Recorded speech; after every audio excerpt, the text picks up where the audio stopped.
کہ میں دعا مانگتا ہوں اور میری دعا قبول نہیں ہوتی، تو اللہ پاک جل شانہ نے اس آیت مقدسہ میں اس چیز کا ذکر کیا کہ دعا قبول کیوں نہیں ہوتی۔ اور اس کے ساتھ جو آیت نمبر 27 ہے اس میں اللہ تبارک و تعالی جل شانہ نے رزق کی تقسیم کا ذکر فرمایا۔ اب ہم معاشرے میں عمومی طور پر دیکھتے ہیں کہ کوئی بندہ امیر ہے، کوئی بندہ غریب ہے، کسی کے پاس رزق زیادہ ہے، کسی کے پاس رزق کم ہے، کوئی ہر وقت بیماریوں میں گھرا رہتا ہے تو کوئی جو ہے وہ تندرست رہتا ہے۔ اس آیت مقدسہ میں اللہ پاک نے رزق کی تقسیم اور صحت و تندرستی اور بیماری کا ذکر کیا ہے، وہ کیوں آتی ہے، اس کی وجوہات کیا ہے، تو اس زاویے سے بڑی اہمیت کا حامل مضمون ہے۔ اللہ پاک جل شانہ نے ارشاد فرمایا وَيَسْتَجِيبُ الَّذِينَ آمَنُوا وَعَمِلُوا الصَّالِحَاتِ مِنْ فَضْلِهِ، اور دعا قبول کرتا ہے اللہ تبارک و تعالی۔ ابتدائی طور پر جو بات کا آغاز کیا تو اللہ پاک نے فرمایا وَيَسْتَجِيبُ الَّذِينَ آمَنُوا، ایمان والوں کی دعا کو اللہ تبارک و تعالی اپنی بارگاہ الوہیت میں قبول فرماتا ہے۔ اس کا درجہ اللہ تبارک و تعالی اپنے بندہ مومن کو عطا فرماتا ہے۔ اس مضمون کی طرف آنے سے پہلے حدیث پاک ہے، حضور نبی رحمت صلی اللہ تعالی علیہ وآلہ وسلم نے ارشاد فرمایا جب بندہ مومن اللہ کی بارگاہ میں دعا کرتا ہے تو اللہ تبارک و تعالی اس کی دعا کو سنتا ہے۔ اب باقی رہ گیا معاملہ قبول کرنے کا، تو نبی علیہ الصلوۃ والسلام نے ارشاد فرمایا بعض دعائیں ایسی ہوتی ہیں جو دنیا میں قبول ہو جاتی ہیں، ان کا ثمر مل جاتا ہے، اور بعض دفعہ ہم لوگ ایسی دعا مانگ لیتے ہیں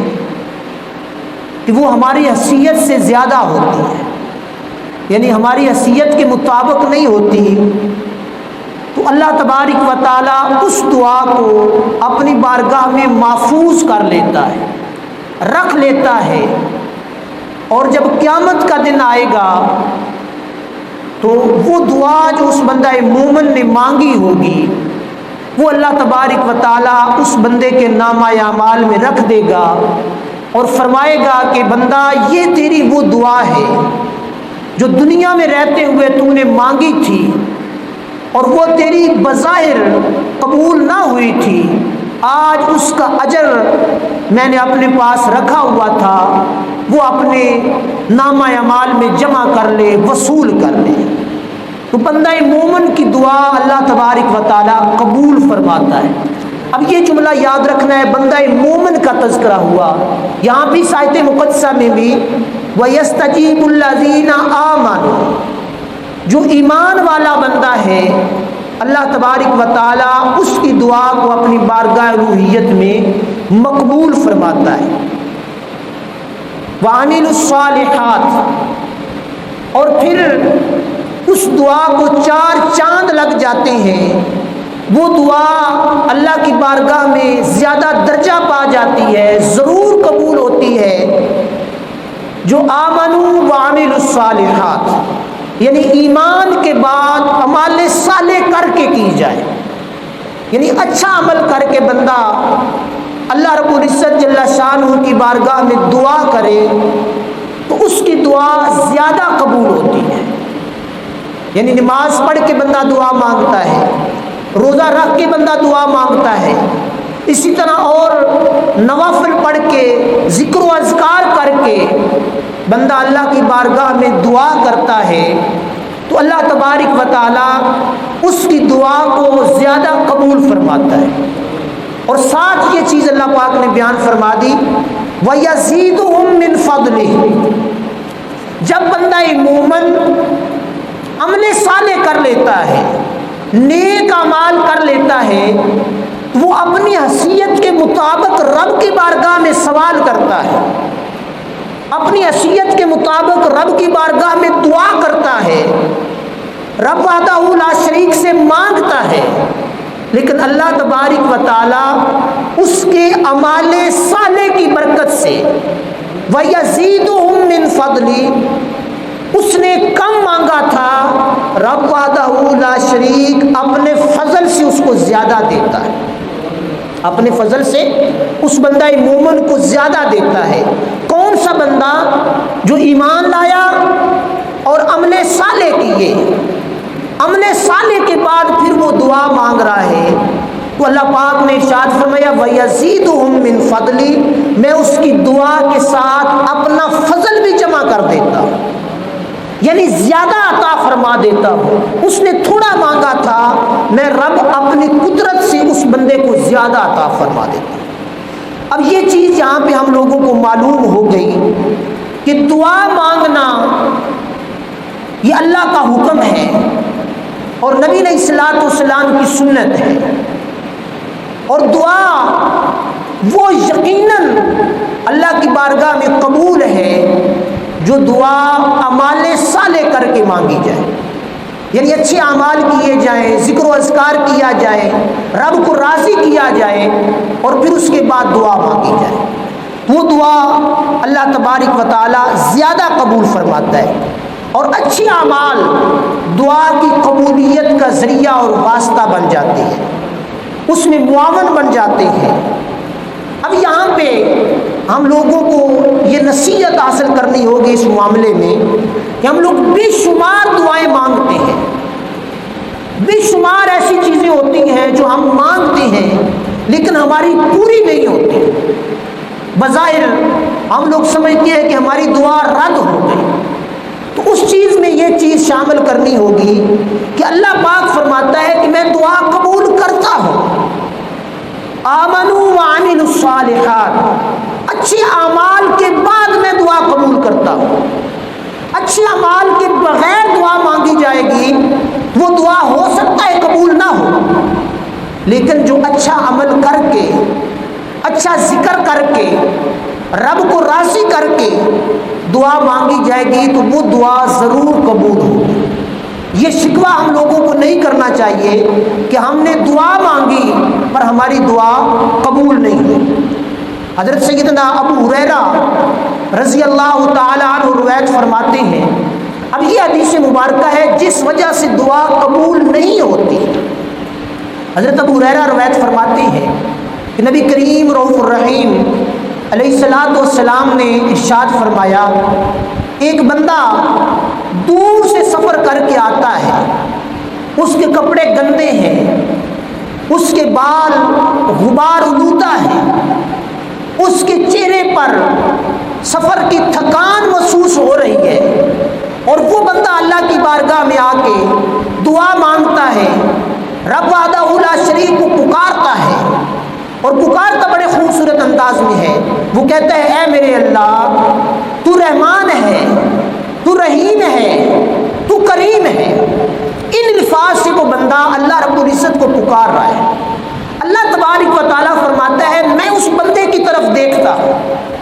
اپنی قدرت سے اس بندے کی طرف دیکھتا ہوں، وہ جو سوال کر رہا ہے اس کے سوال کو میں سنتا ہوں۔ حضرت ابو ہریرہ فرماتی ہیں نبی پاک صلی اللہ علیہ وآلہ وسلم نے فرمایا، رب فرماتا ہے کہ میں اس کو جب دیکھتا ہوں اس کی حالت ظاہر کیا ہے، وہ مجھے پکار تو رہا ہے لیکن اس کا کھانا حرام ہے، اس کی غذا حرام ہے، اس کا پینا حرام ہے، اور اس کا لباس حرام ہے، اور اس کی پرورش حرام سے ہوئی۔ حضور علیہ الصلوۃ والسلام نے فرمایا اللہ فرماتا ہے میں پھر اس کی دعا کو کیسے قبول کروں؟ یعنی اب یہ چیز ہمیں پیش نظر رکھنی ہوگی، اپنے اعمال کو ٹٹولنا ہوگا، اپنی دعاؤں کو دیکھنا ہوگا کہ مومن کی یہ پہچان ہے کہ وہ آمنوا وعملوا الصالحات، اچھے عمل کرتا ہے، رب وحدہ لا شریک کا ذکر کرتا ہے، رب وحدہ لا شریک کی عبادت کرتا ہے، اور رب وحدہ لا شریک سے مانگتا ہے، سوال کرتا ہے، دست دراز بلند کرتا ہے، اور رب کو خوبصورت ناموں سے پکارتا ہے۔ پر نبی پاک صلی اللہ علیہ وآلہ وسلم فرماتے ہیں جب اللہ دیکھتا ہے اس کے وجود کے اندر جو طاقت ہے وہ حرام کے رزق کی ہے، اس کے جسم کے اوپر جو کپڑا ہے وہ حرام پیسے سے حاصل کیا گیا ہے، اور اس کی جو پرورش ہوئی ہے بچپن سے اس کے والدین نے اس کی جو پرورش کی ہے وہ اس کی حلال رزق سے نہیں کی گئی، حرام رزق سے کی گئی۔ تو نبی پاک نے فرمایا، پھر رب فرماتا ہے اے میرے بندے میں تیری دعا کو قبول کیسے کروں؟ اب یہ چیز ہمیں سوچنی ہوگی، دعا مانگنے سے پہلے اپنے وجود کا مطالعہ کرنا ہوگا کہ کیا میری یہ جو زبان حرکت کر رہی ہے، میرے جسم کے اندر جو طاقت ہے وہ کہیں کسی کا حق مار کے تو میں نے حاصل نہیں کی، میرے وجود کی جو زبان حرکت کر رہی ہے رب کی بارگاہ میں کھل رہی ہے وہ کہیں حرام کمائی سے یا کسی کا حق مار کر یا ظلم کر کے یا زیادتی کر کے یا چوری کر کے مال تو میں نہیں لے کے آیا جس سے میرا جسم پروان چڑھ رہا ہے، مضبوط ہو رہا ہے۔ اور پھر دوسری چیز جو میں نے کپڑا اپنے وجود کو ڈھانپنے کے لیے، سردی گرمی سے وجود کو بچانے کے لیے جو میں نے اپنے تن کے اوپر کپڑا زیب تن کیا ہوا ہے وہ کہیں حرام کے پیسے کا تو نہیں ہے۔ نبی پاک صلی اللہ علیہ وآلہ وسلم نے ارشاد فرمایا ایک لقمہ انسان حرام کھا لے 40 دن تک اس کی نہ نماز قبول ہوتی ہے، اس کا نہ روزہ قبول ہوتا ہے، اس کی نہ دعا قبول ہوتی ہے۔ اور اسی طرح کپڑا جسم پہ زیب تن کر لیا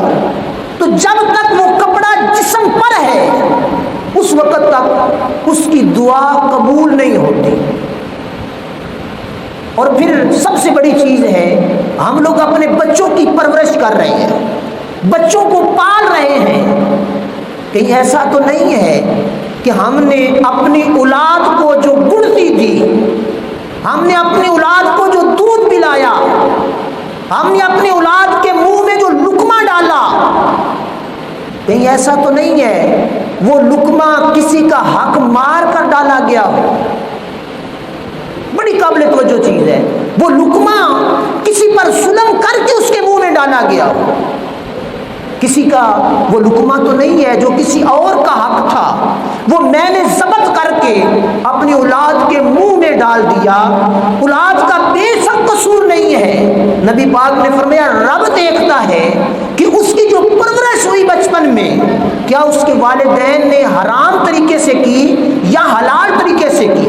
اگر حلال طریقے سے ہے تو پھر دعا کو قبول ہونے سے کوئی شے روک نہیں سکتی،